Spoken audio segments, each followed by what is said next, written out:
सायंकाळची वेळ होती. माता रायगडाच्या दिशेने निघाली.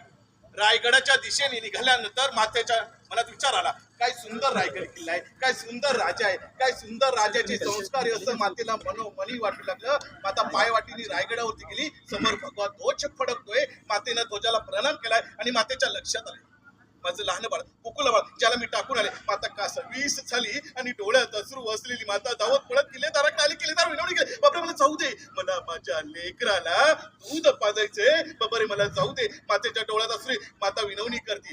किल्लेदाराने सांगितलं, मला जाता येणार नाही, सायंकाळची वेळ झालेली, किल्ल्याचे दरवाजे बंद झाले, महाराजांचा आम्हाला आदेश आहे, तुम्हाला जाता नाही. माता कासावीस झाली आणि चांदण्या रात्रीमध्ये मातेने कशावर उडी मारली. अंगावरचे साठ निघून गेले, रक्तबंबाळ झाली. माता डोळ्यात अश्रू असली. माता धावत पळत गेलेली. मायेच्या ममतेच्या पदराखाली लेकराला घेतलंय. मात्र लेकरू कासावीसपणे मातेकडे बघताय. काय प्रेम असो हिरकणीचं त्या लेकरावरती, असंच प्रेम तुम्ही आम्ही आमच्या गर्भामध्ये वाटणाऱ्या लेकींवरती करा. कारण की त्याच लेकींच्या गर्भामध्ये छत्रपती शिवरायांनी स्वराज्याचं स्वप्न बघितलंय.